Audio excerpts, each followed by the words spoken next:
John Colo with growingyourgreens.com. Today with another exciting episode. I'm here at the Baker Creek Spring Tulip Festival here in Mansfield, Missouri, and I'm here with Wendy Fan of Wendy Land. Make sure you check her channel down below.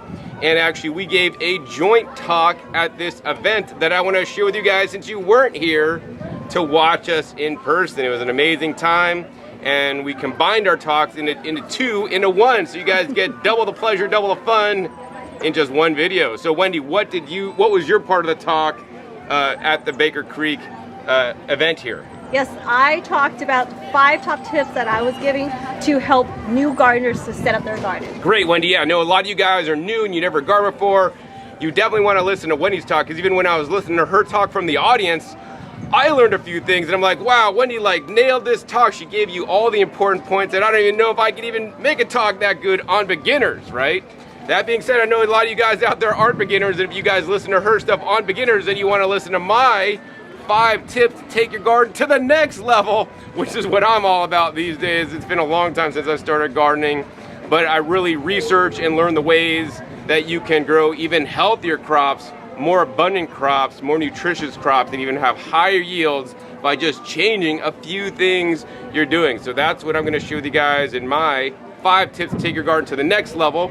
And of course, if you guys want to jump to any points of this video, I will put a table of contents pinned in the description below, so you could jump to the beginner part, or you could jump to the more advanced part where I share my talks. I was running short on time at the end, unfortunately. So I had to speed up at the end to make it through all my slides, but since you guys are watching online, you guys could just read through the slides online. And of course, I'll put links down below to all my recommended products that I do recommend in my presentation.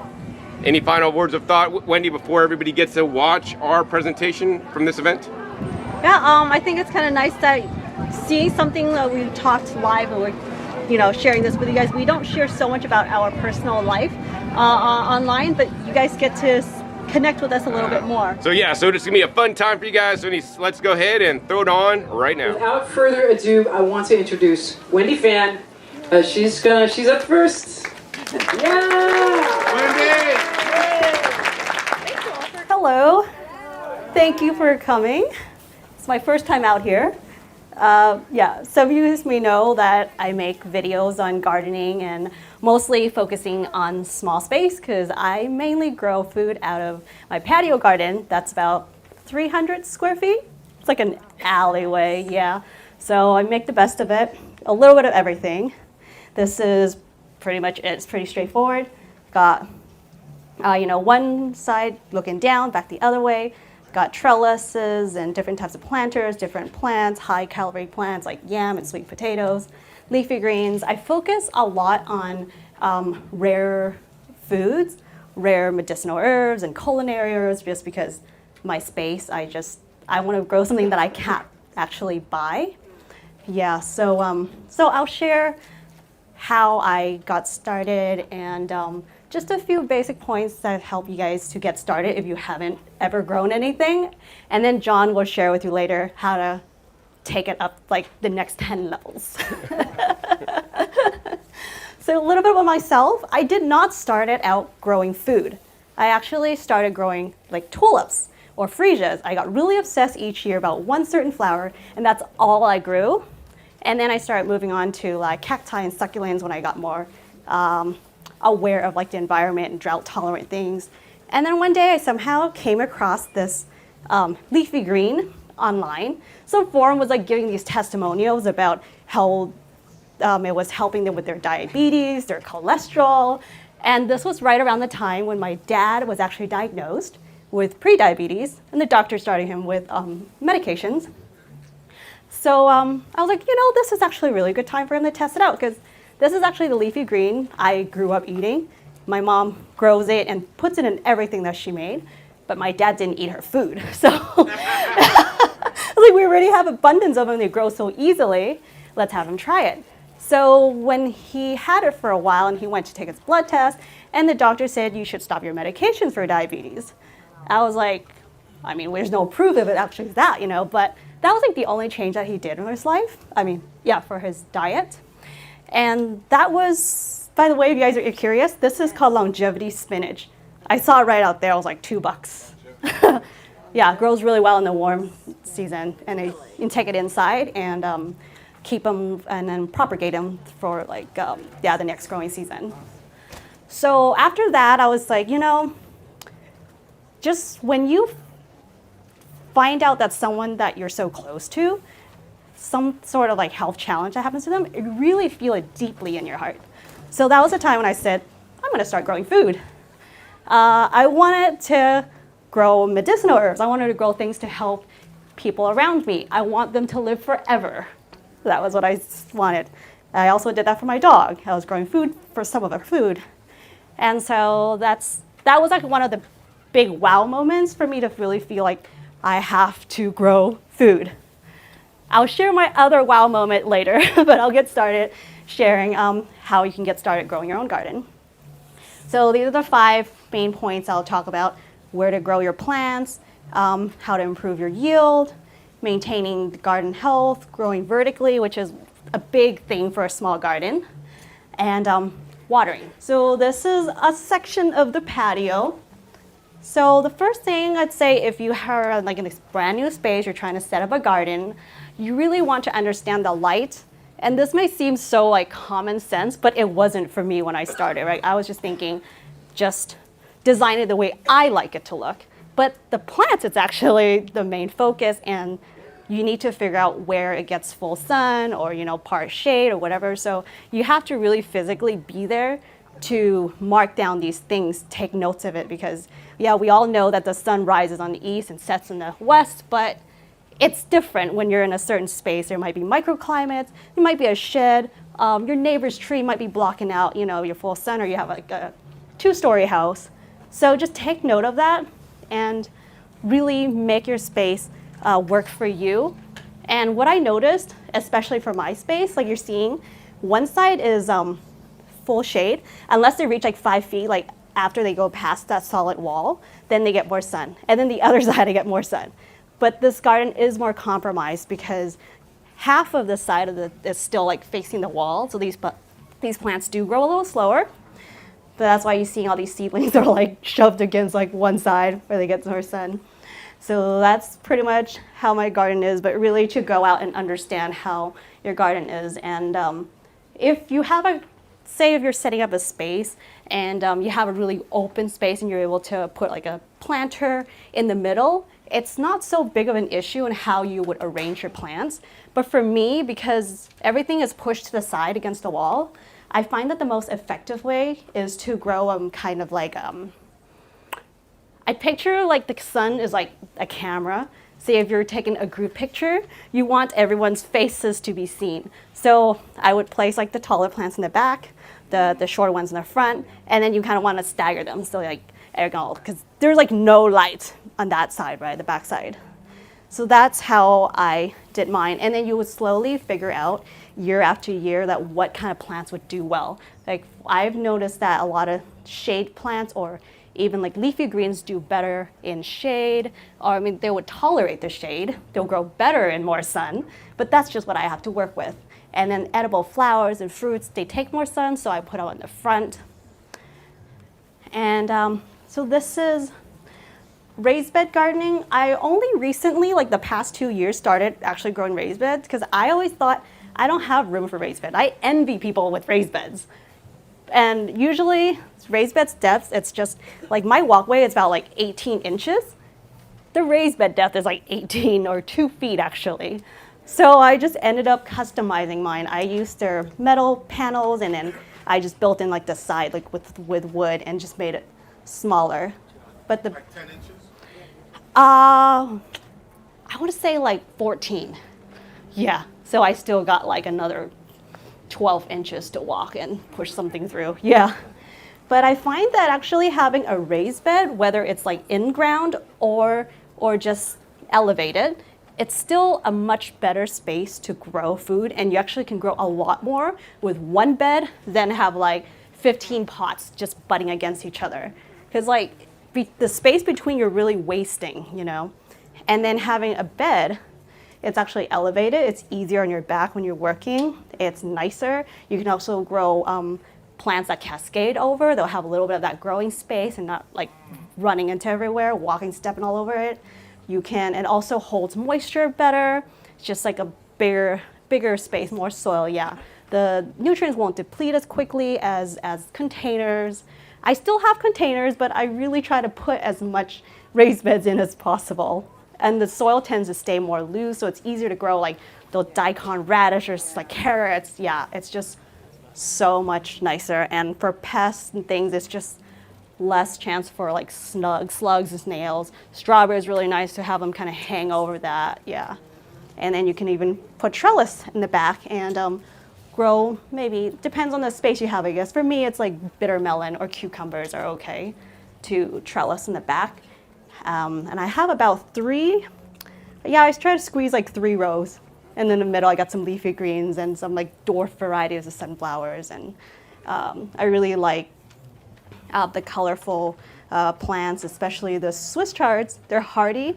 They take full sun well, but they also do quite well in the shade. And those beautiful colors just really brightens up the small space. And the insulation, it just really helps to extend the life, just helps you kind of push those plants to grow a little longer, you know, and they can start off a little earlier and last a little longer. Just better insulation in the soil. So the next one I talked about how to increase yield or help to better, I guess, your yield if you have issues with that, or going out to hand pollinate. If you love doing that, that's no problem, but it's just definitely better when you have like these free workers, when you welcome the wildlife and pollinators into your garden. And these are the fruits that, I mean, got some, I forget, was it the red curry? Yeah, squashes, different types of, I find cherry tomatoes do better in small space, and they're also more abundant. Yeah, and there's the darker color ones, not just that they're good for your health, and John will touch more on why you should be growing those, but not only that they look beautiful, but they're so good for you, and they do better in the shade. Like black cherry, chocolate cherry, is that what they're called? Those cherry tomatoes, they grow so well. I think I would pick like 1 to 2 5-gallon buckets like a week. I didn't even know what to do with them. Yeah, it was just one plant. Then they got zucchinis that take up a lot of room. So I try to plant things that take up a lot of room. I just maybe pick like a couple of those to fit in, and then the rest is like a lot more leafy greens. And then if you keep pruning them to eat, you know, that's not really an issue. Yeah, so I really love medicinal herbs and culinary herbs that really help to, you know, make your dishes pop, and you can't even buy these sort of flavors, you know, outside if you're not growing your own. And you get so much more selection when you're growing them from seed. And yeah, eggplants actually don't grow very big, so I love, yeah, they're tasty, they do really well in the heat, and yeah, they're just not really big, so excuse me, one of the nicer ones to grow in a small garden. Another thing I like to invite is flowers. They not only beautify your space, but they invite the pollinators to help do the work for you to give you better success. It's a bit of a handful to try to think and remember what kind of flowers brings what type of pollinators. So I say the general rule is just to grow a little bit of everything, a little bit of whatever you enjoy. The different colors, the different shapes, the different, you know, size, different heights would bring in different types of pollinators. But for example, you know, like bumblebees and butterflies really seem to lean, like they really go towards like those ones with like a landing pad, kind of like the ones on the left, the pink yarrow. There's different colors of those, but I'm always seeing those, you know, bumblebees and the butterflies hovering around them, or like this is a salvia and the purple picture with the tubular flowers. A lot of salvias, honeysuckles, fuchsias. Fuchsia, actually the little, they do well in the shade, these beautiful flowers, but the little berries are actually quite tasty if you wait for them to be ripe. And the hummingbirds go nuts all over these sort of tubular, trumpet, bell-shaped kind of flowers. A lot of salvias come in really beautiful, different types of fragrance too, that you can grow for herbs for yourself with the flowers that, you know, let the pollinators have them. And you can probably eat some of that. And then the edible flowers. Surprisingly, zinnias are actually edible. Yeah, and you know, they come in different shapes, sizes, and colors. And all the deep purples and just the colors, the vibrance of the flowers and on top of the being able to offer to pollinators, we can have it too, and they're really good for us. Or add in some sort of fragrant flowers. They're really easy. Like lavender is like one of those you plant it and you forget about it because they're drought tolerant, but the bees go nuts over them. Like I've visited lavender farms, but they tell you if you're allergic to bees, don't bring them. And they don't let you bring pets too because they're like, dogs can be allergic to them. So they really just plant a few things that are just maybe a sun dry, really poor soils or spots for stuff like that. It can really also benefit yourself, your mood, your environment, the pollinators. And milkweed. Milkweed, yeah, the butterflies, especially the monarchs, the orange butterflies, they really enjoy the flowers, and then the little caterpillars, they actually feed off the leaves. So you can add something like that, and you'll see butterflies all around your garden every time you're walking out there. Kind of like a fairy tale ad. Yeah. So the next thing I want to talk about after you've put, your planter in place and you put in all the plants that you want, garden is a process, it's a lifestyle, that you don't just put in the work and mark check and be gone, It can take care of itself, but if you want to maintain it, especially if you're growing like fruits, leafy greens is a little easier. But if you're growing flowers or they're pushing for a lot of fruits and all, you really want to nourish them. You want to nourish the plants, the soil, so that they can uptake the nutrients. I do a lot of different things with mine, but just to keep it simple, and this is actually something that I'm able to do on a regular basis because it's simple. It's basically like a kelp seaweed or like a liquid solution or worm casting teas that you basically dilute it in water. And I do it like bi-weekly, depends on your schedule, bi-weekly, monthly, but mid-season is probably the most important part. Like at least I say the bare minimum is to do that much, especially when the plants are starting to really push out those flowers, those fruits. You want to help them with, it's kind of like when we can't just eat one meal and keep going on our day, we have to replenish. So this is the same for the plants. And so for mid-season, definitely that's a really crucial point. And that's also a really good time when you want to add in a little more nutrients, maybe even like fertilizers, like granules or actual worm castings or compost that you buy or make. You can just top it off in your soil and just kind of scratch on the top and kind of just add the nutrients on the top. So that's kind of like a thing I do maybe like once or twice through the growing season. It doesn't hurt to do more of, especially if it's like worm castings, but it's just about like how much can you actually do based on your own lifestyle. The thing I do really like about worm casting is not only that it has like these micronutrients, but trace minerals or microbes, and all depends on how the worm casting is made. But worm casting is really great because it won't burn your plants. So especially for beginners, there's no worries except for like you're kind of wasting if you're paying for it. It's just like your cost, but other than that, it's not going to burn your plants. It would only benefit your plants. So this is the one I use the most of. It's vermistera. It's just so simple. The tea has also been fermented. So it's not more like a soil conditioner, but I also use like a liquid fertilizer. So on a regular basis, I like using liquids just because it's easier for me. I just mix it with water and just water in. You can also spray them on the leaves and they can also uptake that way. And yeah, I just do like a root drench or just spraying on the leaves with a lot of things.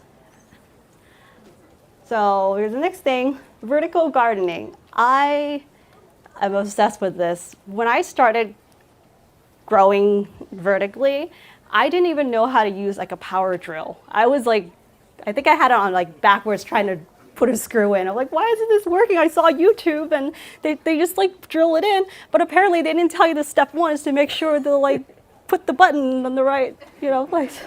So I was like, what am I gonna do? My loofahs are growing big. I need something to put it together. And of course you can just use bamboos or stakes or whatever you find and just like zip tie them or strings, anything just to help it, but it's not very stable. So I came across something that was like, that really worked were like these garden clipping things. They're called seed bites and you just snap them in place and they're really sturdy. The only thing is they only work, I think they work mostly well on like garden stakes, so they're kind of like customized made for that.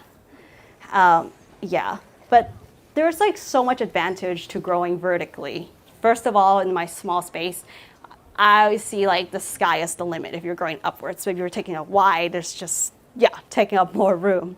And also it can create like a nice like central divider, like a panel to maybe if you have a bigger space than me, you can have growing something behind it, you know, you're creating shade for it.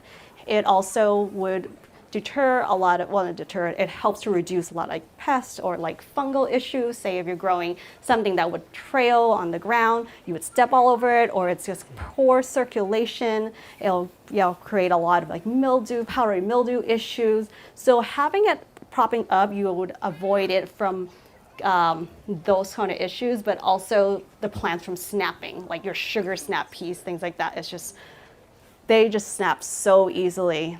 And so I like to build something for anything that kind of climbs or that's a little linky and not very stable. I just like to pin them up to on the trellis.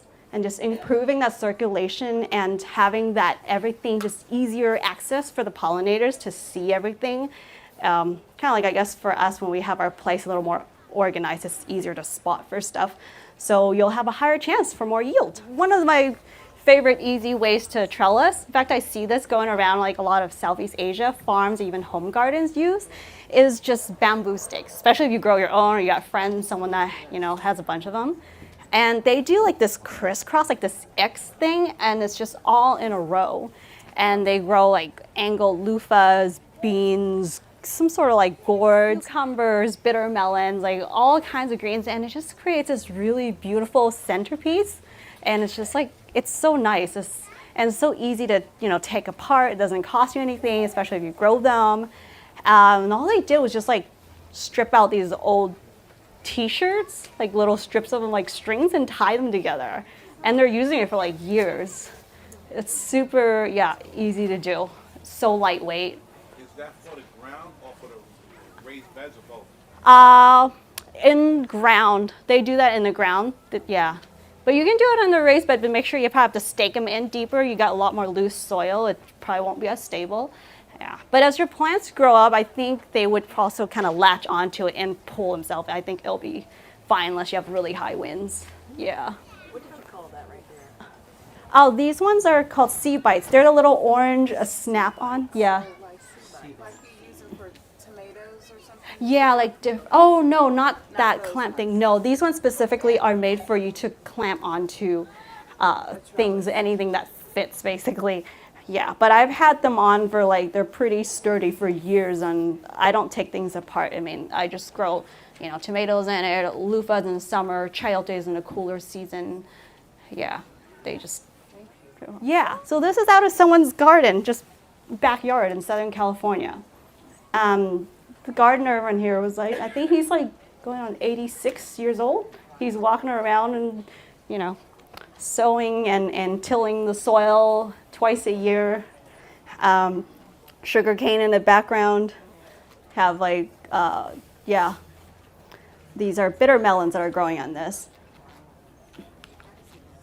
And then this one, he's got like a few different ones growing, and these are beans. Are really tasty, stringless beans, almost like the dragon, what is that called? The tongue, dragon tongue. But this one's actually a climber, and it's green. It looks like regular green beans, but they're really tasty. So yeah, they do really well on these type of setups. So that's like a really simple way to do it. And then another one, if you want to look for something that's more durable for longevity, but also you can take it apart and redesign it easily. I'm growing loofahs. So surprised that this year my loofahs made it through winter. Yeah. I started, the only change I did was adding that Wormistera worm tea. Can't think of other things I did, but it was a shock because it continued to grow through winter, and I think it's about like 2 feet, 2.5 feet long, my loofahs. They're finally drying. Takes forever because it's so big. So these are the seed bites. That's a close-up of them. I did use, so I started building things, I think it's called maker pipe. I think that's what it's called. So what they do is those EMT conduits, when you go to like the hardware stores at the electrical section, they have these like metal tubings that they make connectors for. And they're as easy as just putting the screws in, nuts and bolts. I don't even need a drill. And they have a really hard connection that would help me build a frame. And then on top of the frame, I use these sort of like C-bites to make this grid style for the gourds to grow on top. Or you can just, you know, tie down your bamboos or stakes that you find anywhere, branches. But it creates a really solid, sturdy frame. And oh, those are little, I had like a mice issue. So that's what I resolved to, is to really protect my gourds afterward. Yeah, they set. I just cut out water bottles and drill a bunch of melt a bunch of holes, so like they wouldn't cause like mildew and such. Yeah. So that's how they grew, and then slowly upgraded to like a bigger bottle, and then I had some sort of netting thing around them and raised them that way. Yeah. But here's another trellis. It's made with, again, with those maker pipe. It's yeah, so the EMT conduit, and this one is like the lower and lean method, kind of like when you're growing like industrial conventional, when they're growing industrial farms, they grow like cucumbers or tomatoes, right? You guide one plant, like the leading stem up, and you just keep, once the plant grows all the way to the top, you lower it down and you move it over kind of like a conveyor belt, and it kind of rotates. So this is how it was built for tomatoes, but last year I actually grew some purple yam on it. And yeah, so I sort of just kind of leaned it, and then it just kind of went really crazy after this picture.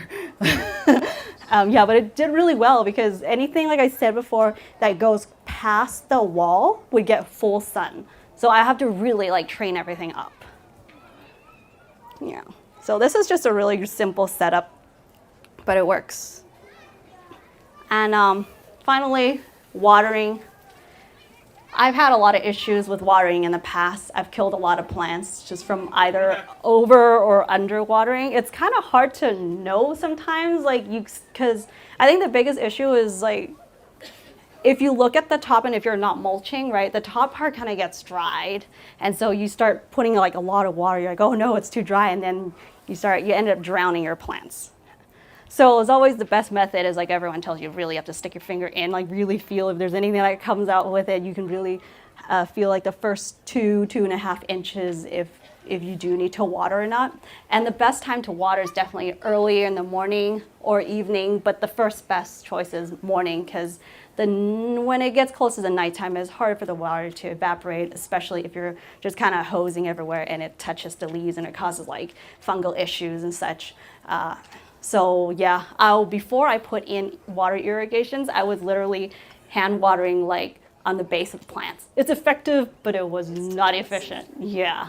That's when I started kind of investing my time and effort to put irrigations out. I'm still not done, but it started to make me realize how much time I was taking. Like, I enjoy paying more attention to my plants. You know, that's the benefit of growing in a small space, is that especially when you're starting out, you don't feel as overwhelmed with a small space and having too many plants, and you can pay more attention to them. But after I put in the drip irrigation, I started realizing I could be doing a lot more things, you know, a lot more things needs to be done in the garden. So I didn't have to spend those hours, especially if it's like a really hot days. I have to go out there twice a day or even 3 times a day to water. It was taking up like hours out of the day. So when, you know, irrigations, you can even set up like Wi-Fi style that they can do it for you whenever you're away. You can control it when you're wherever you're at. And then another one I liked is this is like a deep root style water irrigation. So you just dig a hole, and so the water slowly drips down. It's kind of like when they say it really helps even with like a plastic, a water bottle, you put it, and it's just like drop by drop throughout the day. Like, it doesn't even need much, but it's that steadiness of it and just that drop, and really allowing the roots to grow deeper. It really encourages deeper root growth. So your plants would be more stable, won't be as sensitive to the temperatures that change throughout the day. And it's just like a lot less prone to diseases, things, when you're not getting like the leaves and everything on top wet. So that is, yeah, so I mainly do like you have to really try out and see how well it works, like how often you need to water and how much water that's required in your garden. It's hard to say. I'm from California. I used to say we have drought, but we had a lot of rain this year. So yeah, it helped out. And yeah, so those are pretty much it. And I wanted to share my second wow moment with you. So the second time was I was making food for my dog for a while and was like, keeping up with her medical records and all that. And then, but all of a sudden she got really weak. So when we went to the doctor, the specialist and the hospital, they said there was nothing they could do for her. And they told her I should take her home, enjoy the day, maybe call someone to set her free. Yeah, and like that, they were thinking I had to be prepared that her heart would probably stop at any time the day that I would bring her back. Yeah, so I was trying to be prepared for that. But there was something in my mind that I thought I haven't done at all yet. And I don't know, it was just like a knowing, I guess. I'm like, well, I've been growing these vegetables for a while, and I have been adding them to her food, but what if I concentrated them and fed her more of that, and of course continuing to give her her other foods and her herbals, right? Maybe we can hold out until we find the right doctor that would come on and help us. So I started juicing a lot of certain types of leafy greens that was helping for her kidneys and to help push her blood pressure because it was a kidney issue. Yeah, and surprisingly, she was doing better. And I'm like, okay, we gotta hold out until we find this vet. And we finally were lucky enough to find this vet. And he was this pretty high up there in the vet, integrative vet in the US. And he told me that for his 34 years of practice, he really believes that it was those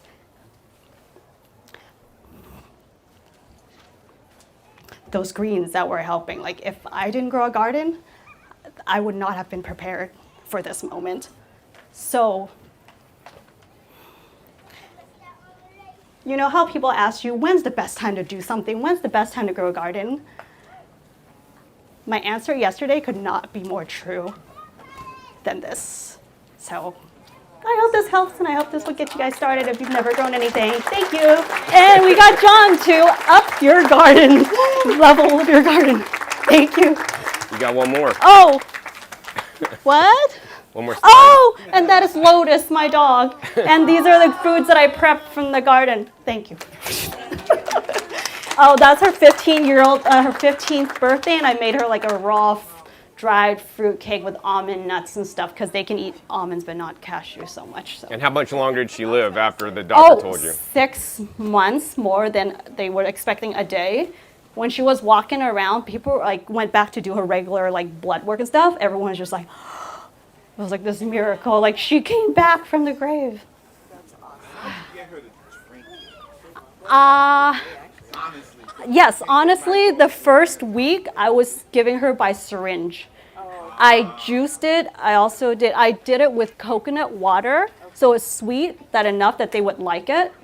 And regularly, I would make my green smoothies, and I would just use that to hydrate her dry foods.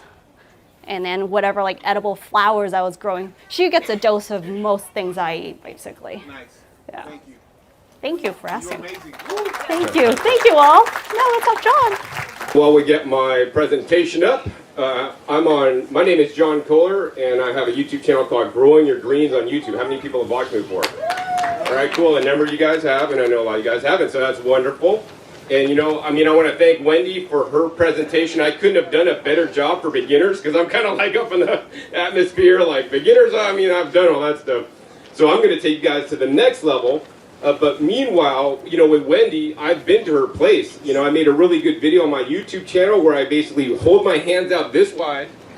And that's literally how wide her alley is. She was not joking. And I have a good video where I show how wide it is and go over everything. Also, she doesn't give herself enough credit like her loofahs.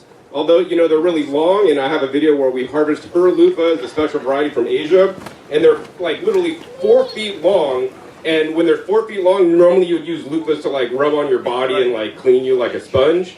But these loofahs she had were so soft and tender you could still eat them like a cucumber when they're 4 feet long. So it's all in genetics, and I have a video on this as well, where we also even juice a 4 foot long cucumber and make straight loofah juice, and we get to drink it amongst ourselves. So yeah, check out my YouTube channel for her loofah and tour video. We've done a lot of collaboration videos in the past. Now the other thing I want to say is that I've been making videos on YouTube for over 12 years now, and I basically make all my content for free. I don't have any kind of VIP subscription. It's really important for me to share the information with you guys out there that I've learned, to be able to pass on the knowledge, because I've spent lots of time, you know, after college, which I did go to school for marketing for, to learn about gardening, and then also to be able to share the information, because I visit so many places and learn so many things. And my presentation is a little longer than the time I have left, so I'm going to try to just blast through it. I'll be here, and Wendy will be here afterwards to take some questions if there's time. So if you have a question, please hold it to the end. While they get my presentation up, you know, I really want to give you guys my 5 tips to take your garden to the next level. Wendy should have asked, how many people in here have never gardened before? So everybody's gardened before, amazing. So she gave you some good tips you could even still use. And then everybody already in here is already gardening then, obviously. Everybody, all right, great. So that's what my talk is focused on today, to take your garden to the next level on, you know, what many people may consider some unconventional methods, but to me they're just normal, because this is like the area I live in and the world I live in. You know, I visit many different, you know, worm farms and companies that make products, and I interview expert pro growers. I have a lot of friends that grow hemp and cannabis, and some of those growers really do the best things to, you know, get the highest whatever they want to get. But like, the thing is, you could learn a lot from them to get the best quality vegetables that money can't buy. So this is 5 tips for elevating your existing garden to improve your health. And so I really want to get into that. The reason why I got into gardening is actually because of my health. Like specifically, when I was in my 20s after college, I almost lost my life due to spinal meningitis.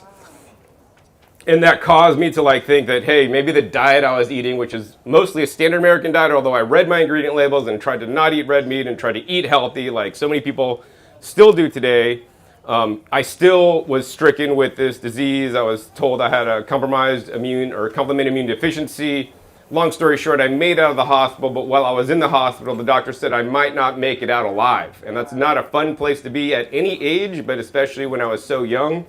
So at that point, really, I thought when I was in the hospital, like, hey, I might not get out of here. What is the most important thing? And is the most important thing all this money? Because you're supposed to go out and make $1 million and all this stuff, and that's what's supposed to be really important. And I'm like, even if I have $1 million, I couldn't write the check to Mr. Doctor. $1 million not valid unless John walks out of here. Millionaires, billionaires, quadrillionaires that I don't know lose their lives every day because they're failing health, because maybe they're really good at making money, but they're not good at taking care of their health. And of course, with all the advertising and marketing for all the junk food, the processed food, and like basically most of the grocery stores junk food, in my opinion, except for the outer areas of the produce, maybe their real meats and whatnot, is healthy for you. So I really had to do some dietary changes and find out what is the healthiest food to eat. I found basically a whole food plant-based diet, which was right for me. I'm not going to say it's right for everybody, but I do believe that everybody should incorporate more fresh, whole fruits and vegetables and other whole foods that are real, that don't need an ingredient label. And that's what I will say. And then, you know, along my journey about 10 years in, one of my mottos is that I always try to do this motto called CANI, C-A-N-I. It stands for constant and never-ending improvement. So I'm doing something today, tomorrow I'm going to try to do it just a little bit better. And so I've been all on this journey of my whole dietary shift to like, how can I make my diet better? And then about 10 years in, I was like, how can I make my diet better? I'm already shopping at farmers markets. I get the stuff locally and all this stuff. I was like, I could grow my own. And that took me to the next level. And then, so that's why I teach what I teach. It's like kind of, I would call it advanced stuff that most people may not care about. But I'm really concerned about, you know, getting the most out of the food I grow, the most nutrients, phytonutrients, having the most yield, and have it to be able to be done easily. So getting to the next. So why am I giving this talk? So this talk stems from the fact that I used to live in Northern California, where it's very easy to grow. You can see my Northern California garden with the wooden raised beds. That's where I started off with. And I literally would plant anything and there's good soil yards out there and good amendments. I just basically put the soil in, put the plants in, put the seeds in, and they would grow, and they'd just grow monstrous, and I'd get so much yield and all this stuff I didn't know what to do with. Then, unfortunately, I moved to Las Vegas, and this is a picture in Vegas. The other one, the green one, that's actually my Vegas garden in September. And how many of you guys have ever been to Vegas? A bunch of you guys. So if you guys have been to Vegas in the summer, you know for basically some of June, basically all of July and all August, it's over 100 degrees a day. It's really hot. And, you know, the plants have to deal with that heat every single day. But this is my garden in September. It's just like overblowing with greenery. Now, it didn't look like that when I started growing there. It looked like the desert, and my plants would not make it. So over all these 10 years I've lived there, I had to like learn the specific techniques to make them produce and keep them healthy so that I could have healthy food. So we get over 83 days of 100+ degree weather and low humidity, which is critical, because with the low humidity, as Wendy said, when you water, you got to check 2 inches down to see if it's dry or not. 2 inches down, if the weather is 100, the ground temperature is like 120. You can't take your dog out for a walk and let them walk across the asphalt when it's 100 degrees out, because they're going to burn their little baby paws, right? So it's really hot there, and nonetheless, like, things dry out very quickly. So I've had to come up with a lot of techniques so that I can successfully grow there. And, you know, we all know that the climate is getting a little bit more, is changing. You know, for a lot of people, it's getting warmer. And, you know, I think that's where the benefit of me living in Vegas, growing in over 100 degrees, you're like, oh, we got a 100-degree day 2 or 3 or 4 or 5. I don't know how many days you guys get it out here. But it's coming more and more, so it's good to be, the more, the more you make your plants resistant and tolerant, the healthier they're going to be, so that they can survive these little, inclement weathers. And I have to make them survive 83 days of 100+ weather. So that's what we're going to get into today. That's why I'm giving a talk. So here's the 5 tips. You guys can leave after I say this, but like I go really into each one. So number 1 is grow more nutritious crops. Number 2 is add beneficial microbes. Number 3 is add trace minerals. Number 4 is foliar feed your plants. And I say foliar wrong, so I had a speech therapist and it didn't really work. And then the number 5 is pay time and attention to your plants, like on a daily basis. Now these may seem kind of basic. Some of them you may have never heard before, and some of them I'm gonna have a different take on it. So you definitely want to stay tuned. So the first one is grow more nutritious crops. I credit this photo for Baker Creek, the amazing photographers here. This is actually off their website. And for me, because I got into this for nutrition, I understand that every plant or every food you eat is a whole host of different vitamins and minerals. And especially in the case of plants, unlike animals, they also contain high amounts of phytonutrients and fiber. These are the plant nutrients that the plant makes. And what these phytonutrients do for us is amazing, which I'll talk about in a minute. But more importantly, these phytonutrients in the plants also protect themselves. So for example, we know that people that have a darker complexion skin don't burn as easy as somebody that's nice and pale, right? And the plants are the same. Like if you grow something white, it's more likely to get burned than if you grow something that's black, right? So like grow some black tomatoes, they're going to be more sun resistant. Also, when you grow tomatoes that are darker, they have greater, deeper pigments, or also called anthocyanins, that also could have amazing health benefits for us. So that's why it's very important to grow them rainbow. And a lot of people grow the same crops year after year because like, hey, I grow early girls, I love the flavor, I love the taste, and I grow, whatever, maybe 80 to 100% of early girls. You get the same exact seeds or starts every year because they perform well. I really want to encourage you guys to go outside the box and at least plant a percentage, 20 to 30% of new varieties, especially colorful, deep pigmented varieties that will not only be more resilient to climatic changes, but also be healthier for you to eat, okay? And luckily today we are actually at Baker Creek Heirloom Seed Company. And so what crops do you choose for nutrition? So I want you to choose a variety of fruits and vegetables.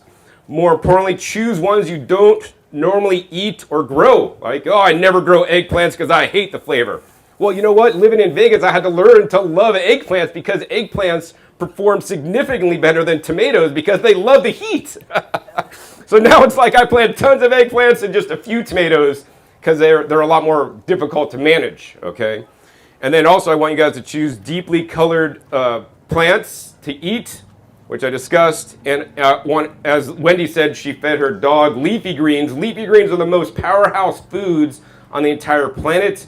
And unfortunately, most people think leafy greens is eaten like a iceberg lettuce salad that has zero color, next to no nutrition. I mean, it's still better than a lot of the junk food. But nonetheless, the leafy greens are so nutritious. I was just talking to Jer about he's got some cool red kamatsuna that I got really excited about. And unfortunately, it's not going to be available until next year. But, so people say leafy greens, but I say leafy red. So I have a video on my channel, why the power of purple and why it's so important to grow and eat purple colored foods, because there are so many health benefits. And so let's go on. This is why choosing a different crop could make a significant difference in your health. Of course, also we're saying that these colorful plants also are more, resilient to some stressors, because that's why they have these pigments, not for our benefit when we eat them, but for their benefit, so that they can be more tolerant of the sun and whatnot. So comparing the polyphenol content, that's the top bars, the black bars and the white bars. There's 15 times more polyphenols in red coral lettuce versus iceberg or butterhead. You can see the red coral just is like off the chart in these polyphenols, which, you could Google polyphenols and health benefits, and you'll just come up with a list of all kinds of things.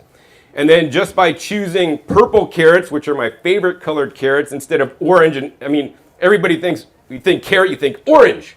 No, I think purple, man. Purple, like, they kick butt. It's 4 times more flavonoids, purple versus orange carrots. And also the interesting thing about this slide, and this is all in published studies, they check the outer tissue and the inner tissue. And the outer tissue is actually, in some cases, more nutritious than the inner tissue. So don't peel your carrots before you eat them. They always say there's a lot of nutrition in the skin or on or near the skin, and it's actually true. So, I mean, if you grew them yourself, just wash them off. Maybe if you eat some dirt, and it's organic dirt from your garden, it's probably good. Unless you're putting manure out, then definitely better wash it good. All right. So these are some of my favorite vegetables that they offer here at Baker Creek. I credit the photo, of course, to all the Baker Creek photographers that are amazing. You can see the deep, rich black carrots. Instead of just growing standard green dandelions, you could grow red dandelions that have the nice red pigment in there. I planted some of those dandelions in my garden. They just keep growing year after year. Now they're kind of getting long and scraggly, and they go to seed. Then you got them up all over, so you just got to plant them once. Of course, black cherry tomatoes that Wendy said she gets buckets from, and then things like the scarlet kale, the red Brunswick onion, even the little fingers eggplant. Now, here's the secret with eggplant. I love the little baby small eggplants instead of the big, large eggplants that you normally see in the store. Just like a cherry tomato or a big tomato, you get a lot more small ones than big ones, and they're I find them a lot more tender and easier to eat, and they cook a lot faster because they're a lot smaller. All right? So I want you to take these 2 considerations when selecting crops that you're going to choose to purchase. I want you to consider the phytonutrients or the protective health benefits that we could have that are conferred because of the nutrients in the plants. Such as the flavonoids, polyphenols, anthocyanins, and others. And the simple way to do that is to grow the rainbow of colors and try to always default to like the purples or the reds. If like something isn't green or purple or red, like the lettuce or the leafy greens, always try to get the red color. Not only will it add color to your garden, which makes it look cool, add significant amounts of nutrition. Now, the other thing that's new for me is I want you to consider foods and how they affect our microbiome. People always talk about the microbiome or the soil rhizosphere here, but I got a microbiome test on my gut to see, what kind of bacteria and things microbes I got in my gut. And, it showed me that I needed to grow sunchokes and eat sunchokes regularly, which I have been growing for years, and I started increasing and eating more of them because of it. How many people grow sunchokes? I mean, you guys got to grow sunchokes. I mean, you guys that grow sunchokes probably say, they shouldn't grow sunchokes, they take over. But that's a good thing because, you're going to always have food, and definitely don't put it in a raised bed because you won't ever get them all. But just plant them off in the North 40 where you don't really care, and they're just leave them alone, and they're here before the white man came, the Native Americans were eating them. And they're going to feed your gut microbiome because of the inulin and the fructooligosaccharides, plus they are perennial, so you could just plant them literally once, and they should come back year after year here. Anyways, moving on, the number 2 thing is I want you guys to add the beneficial microbes. That's so important. I mean, people talk about just adding fertilizer, But you know, I talked about, I got a microbiome test for my gut, and actually our microbiome, or the bacteria and fungi and different creatures in our gut, help us digest our food. They make up 70 to 80% of our immune system. But also, more importantly, the bacteria and the microbes in the soil make the whole food web soil system work. And that's what this picture is. You can see the tree at the top, then you can see the organic matter, and then you can see below that there's like fungi and bacteria, then there's different protozoa and arthropods and nematodes and mites, and then the earthworms. And so basically how that works, it's like the food chain. So if you're in the ocean, right, the small fish eat like little algae, the bigger fish eat the smaller fish, and then like sharks and things eat the bigger fish, and then bigger things eat the sharks, and then basically just like a circle, right? So this is the food chain of the soil, and I mean, many people may know this already, but some people don't. And the thing is, most gardeners just add chemical fertilizers like Miracle-Gro that subvert the whole food soil web to just feed the plants directly water-soluble nutrients, which I am not a fan of. Of course, you know, I'm not going to, if people want to do that, that's what they want to do, but I'm going to teach you guys what I do to grow higher quality food, because when you subvert that whole system, the plant does not really have to the plant doesn't have to send exudates down to the roots to basically cause it to make nutrients and get more bacteria that then allows it to uptake more nutrients and then actually cause it to make more polyphenols. And there's totally studies on this, so that if you know, conventional versus organic, generally, not always, the organic will have higher levels of these plant compounds that are health protective for us, okay?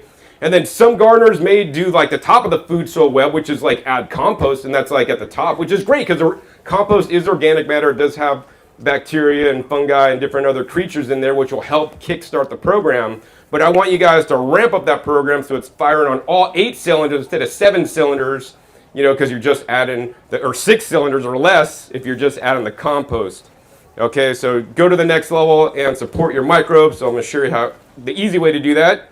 And that's to brew and apply compost tea. When I talk about compost tea, I'll talk about aerated compost tea. So we're aerating it. And it's an easy way to add a host of beneficial microbes into your garden. Of course, other ways you could add microbes are like you could get microbe powders, which would get really expensive. And of course, adding things like compost and worm castings will also add microbes in your garden, but just not as, in my opinion, effectively. You know, especially if you get some good quality worm castings, and that's the other thing I really want to talk about. Not all worm castings or compost are created equal. That's huge. Like people, oh, I just get the compost at Home Depot. That stuff is garbage. Like, support your local, you know, compost facility. Make your own compost. It's way better than the garbage they're selling you, because the whole industry is basically just taking waste material that they can't sell. They compost it, then they can sell, put it in a bag, and then put a fancy label on it and sell for a ton of money. So you could make a lot better. And then, of course, the worm casting, same thing. You know, there's a guy, Uncle Poppy's worm casting farm. I visited his farm last year and made a video sharing how he makes his worm castings that he's selling here, that's locally made here. I mean, that's a lot more biologically active than something you're buying at your local feed store that says worm castings in a bag, even though it might cost a lot less money, right? So we're really, the compost and castings for me is, aside from the organic matter, it's all about the biology in there. And there's not a lot of biology of things sitting in a bag for too long. And the compost tea basically takes the biology and like makes it like times 100. So it really, you know, increases the effectiveness of the compost or the castings you're using, especially if it's quite expensive. So what compost tea do you use? Well, I buy a pre-made compost tea. It's pre-mixed with premium ingredients. It's called Boogie Brew compost tea. I mean, Josh at Boogie Brew has done all the work. He's taken all the best ingredients and put it in a bag, and then I just get to brew it. He uses like at least 10 different things in there. You don't have to make anything that complex. You don't have to spend any money to buy this kind of thing. You could just make a workhorse compost tea recipe, which I have listed here. It's simply 1 cup of active worm castings. Very important. You want a good quality worm castings. Hopefully you made it yourself. You get it from a local guy that just harvested it fresh. You use 1 cup of wood chip rich compost. So how do you make wood chip rich compost? That's basically, you get a pile of wood chips, you let it sit there for 3 years, you don't do anything to it. In 3 years, at the bottom will be wood chip rich compost. That's really fungally dominated versus bacterial dominated, which is how all the fast turn compost that you may be making in a pile that's done in 90 or 120 days, or on big agriculture lots, they could do compost in 30 days, right? That's a bacteria compost, and that's what most gardeners use, which is unfortunate. And I think the real big benefit is the wood chip compost. Now, if you can't let wood chips sit and decay for a couple, 3 years, then you can just use a leaf compost. So just basically pile up leaves at the end of the fall, collect them, leave them in a pile, and let them just degrade over the whole winter, and then use that stuff, because that stuff's like has a lot more fungi than just a standard heat pile. Okay, and then you need 1 cup of that, and then if you're just going to do vermi tea, which is basically vermicompost tea, which is basically worm castings, you could just use 2 cups of castings only instead of 1 and 1. So for some of you guys, you can't get wood chip rich compost, just use straight worm castings. You're going to add some sugars, which will feed the bacteria and the microbes, 1/2 cup of sucanat or molasses, and then you could all optionally add in 2 tablespoons of kelp extract or 1/4 cup of kelp meal and 2 tablespoons of any rock dust, which is basically pulverized rocks. So if you guys drove in the dirt road today, we're breathing the rock dust as it's flying up from the car in front of you. But yeah, I was like, if they sipped out that rock dust, people would drive on it. It would be big rocks. It wouldn't have no dust, and then they could use that for agriculture. That'd be a lot better. But anyway, that's how my mind thinks. Anyways, and you also want to add some black soldier fly larva frass or insect frass, which is basically mealworm frass. At 18 hours of 1 cup. You don't want to add that at the beginning, but at the end, because that'll cause all the biology to like literally bloom and even go more crazy. And then you want to brew it for 24 to 48 hours aerated with a nice large pump to get a lot of air in there. And you want to apply it immediately. Once you make it, don't let it sit. I know Wendy uses like maybe bottled products. She doesn't make it, and that's a whole different thing. But this is the kind I recommend, and this is what I use. And then some people say, John, compost tea, it doesn't work. So then I look up studies. I don't know about you guys, but for fun, I look up studies. But does compost tea work? So this is published in March 2020 in Agronomy Journal. Spraying agro-industrial compost tea on baby spinach crops, evaluation of yield, plant quality, and soil health in field experiments. You can see the chart there, or the graph.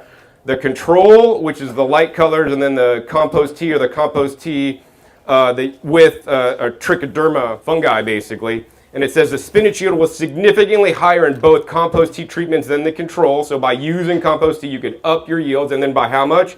The compost tea plus trichoderma treatment showed an average 51% yield, more yield than the control. So literally does this by spraying out this compost tea stuff, you could have twice as much as food. Then you're going to be in real trouble, because you guys probably already have a lot of problems processing the food you grow as it is, because I know I do. Yes. You're almost out of time. Oh, I'm out of time. Oh my gosh, I'm out of time. Okay. So the other thing is, 2 more minutes. oh, 2 minutes. Oh my gosh.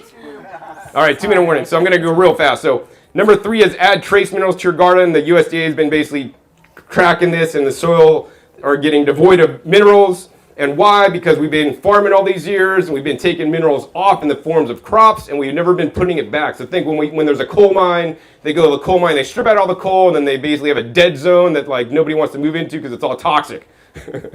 So we're doing that to the soil too. So I say add rock powders and rock dust, usually basalt dust, adds up to 70 trace minerals, or you could add ocean minerals, adds up to 90 trace minerals. How to add rock dust? You basically buy a thing like azomite, which is what I do, 10 pounds per 100 square feet mixed into soils. And then does rock dust work? Here's a published study we won't get into because I don't have time. And then the 4th thing is foliar feed your plants. And why? Because if your soil is not as good as it could, the roots are not absorbing all the nutrients as it could. If you foliar feed, the plant absorbs it directly through the stomata, and you see an instant result within 48 hours. And I never really believed in foliar feeding, because when I lived in California, I didn't have to do that. But in Vegas, I learned from a local guy named Bernie that his vegetables always look so huge. And I'm like, why is your vegetable so huge? He's like, I foliar feed every single week. And then I started doing it, and my yields significantly improved. I mean, this is in stress conditions. What if you guys do it in non-stress conditions? Your yields will also improve. So this is what I use. I use Dr. Earth's Premium Concentrate. It's basically composted plant materials, fruits and vegetables. I use the pure protein, which is my favorite, and then also I use a liquid kelp.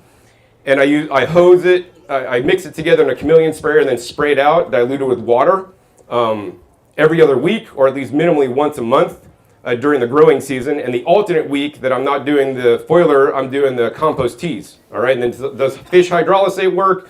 And basically there's a 40% increase at the right dosage. Very important. More is not always better in gardening. And then the 4th thing is I think this is the last. Give time and attention to your plants. You know, walk your garden every single day. Because I live in Las Vegas, it's 100 degrees every day. Like if the soil dries out too much, the plants dehydrate. And why is this? Well, like, can we load up on water in the morning and then not drink water the rest of the day? I mean, I'm feeling thirsty right now. I need to go and drink some water right after this talk. But we can't just drink a gallon of water and, oh, I'm good for the day. No, because we're constantly sweating, we're losing hydration, we need to constantly replenish. So especially in the heat, I need to basically give my plants water in the middle of the day so that they could transpire, like we perspire, plants transpire, bring up the cool water from the ground into their root zone that then cools them down, and then they basically evaporate out of their leaves to cool down. And so that's why, you know, I gotta water more, and if I didn't walk around and make sure everything's all right every day, I wouldn't know what's going on. So I'd say walk your garden at least twice a day, inspect every plant, see what's going on so you could take immediate action if there are any problems. And then I want to encourage you guys, the summary, as I said, is grow a wide variety of colorful and deep colored vegetables, add beneficial microbes and compost tea, add trace minerals including rock dust, foliar feed your plants, pay attention to your plants, and be grateful every day. And my websites are Growing Your Greens to watch my YouTube channels on gardening, OK Raw to learn about my healthy plant-based eating style, and I talk about the equipment that will allow you to eat more fruits and vegetables at my YouTube channel called Discount Juicers. And I think I'm out of time. So I hope you guys enjoyed my 5 tips and Wendy's 5 beginner tips. Any final words of wisdom, Wendy, you'd like to share with my viewers today before we sign off? Yes, take advantage of all the heirloom seeds that Baker Creek offers. There's so many, and actually grow some of the seeds, some of the plants out from their seeds.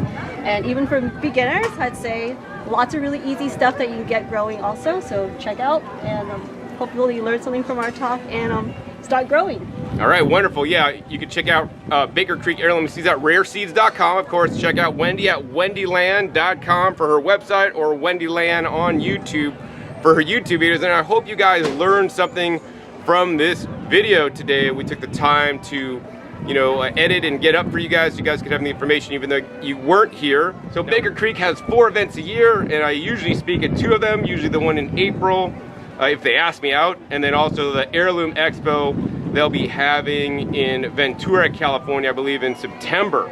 So I hope to see you guys there. Definitely always a fun time hanging out with the Baker Creek Heirloom Seed crew. If you guys enjoyed this episode, hey, please be sure to give it a big thumbs up. That'll encourage us to continue to make content for you guys and put it up for you guys. Also, make sure you click the subscribe button right down below so you don't miss out on my new and upcoming episodes. I'll come in every 5 to 7 days. You never know where I show up or you'll be learning on my channel. Make sure you click the little bell to get notified as many videos come out. And finally, be sure to check my past episodes.